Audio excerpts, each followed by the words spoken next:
जी sir, case study से शुरू कीजिए और फिर सर्जरी के बारे में बताइए। अच्छा। आज मैं आपको बताना चाहूँगा एक केस के बारे में, जो एक 22 साल के व्यक्ति हमारे पास आए थे, जिनको यूरिन में ब्लड आ रहा था। और जब उनका हमने सीटी स्कैन करवाया तो उसके अंदर 8 सेंटीमीटर का किडनी के अंदर किडनी के अंदर गांठ पता लगी। उन्होंने अपने नियर बाय हॉस्पिटल्स में दिखाया था और उनको ये बताया गया कि उनकी पूरी किडनी जो है लेफ़्ट साइड की वो निकालनी पड़ेगी। जब वो इस समस्या के साथ हमारे पास आए, हमने उनके बाकी स्कैन्स करवाए और हमने देखा कि जो ट्यूमर था, जो गांठ थी किडनी के अंदर, वो आधी से ज़्यादा किडनी को इन्वॉल्व कर रही थी और उसके अलावा किडनी के जो ब्लड वेसल्स हैं उनके ऊपर भी जा रही थी। हमने उनकी एज काफ़ी यंग थी और वो काफ़ी परेशान थे कि उनको पूरी किडनी निकालनी पड़ेगी। तो उस चीज़ को ध्यान में रखते हुए हमने डिसाइड किया कि हम रोबोटिक सर्जरी से इनका ऑपरेशन करेंगे और जो किडनी है उसको हम सेव करने की कोशिश करेंगे और किडनी का जो ट्यूमर है उसको पूरा रिमूव करेंगे। तो हमने इनका ऑपरेशन किया और हमने सिर्फ ट्यूमर को रिमूव किया और जो इनकी किडनी थी उसको सेव कर लिया गया।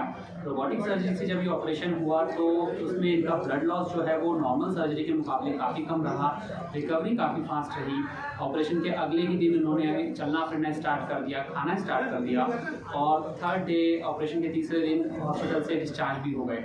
हालांकि इसी तरह के ऑपरेशन जब ओपन टेक्निक से होते हैं तो उसमें यूजुअल हॉस्पिटल स्टे 7 से 8 दिन का रहता है।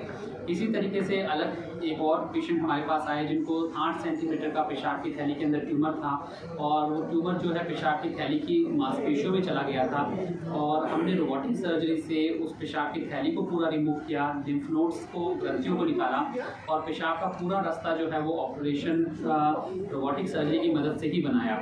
अगेन ये ऑपरेशन के बाद यूजुअल हॉस्पिटल स्टे 2 हफ्ते 12 से 14 दिन का रहता है। हालांकि ये व्यक्ति 5 दिन बाद ऑपरेशन के बाद डिस्चार्ज होकर घर चले गए और इनको भी ब्लड लॉस जो है ऑपरेशन में जो नॉर्मली 1 लीटर के आसपास रहता था, रोबोटिक टेक्निक की मदद से 100 ml के आसपास ब्लड लॉस रहा और रिकवरी इनकी काफ़ी फास्ट रही।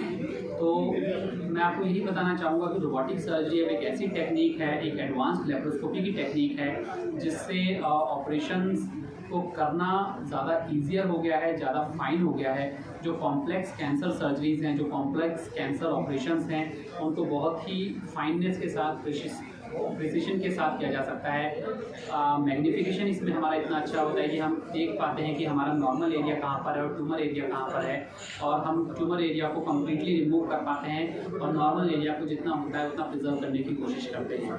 तो रोबोटिक सर्जरी आगे चल के आने वाले टाइम में कैंसर के ऑपरेशंस के लिए बहुत ही ज़्यादा सहायक होने वाली है, बहुत ही ज़्यादा निर्णायक होने वाली है, क्योंकि ये ऐसे चीज़ों का ऑप्शन हमें प्रोवाइड कराती है जो नॉर्मल कन्वेंशनल तरीके से अक्सर हमारे पास अवेलेबल नहीं हो पाती।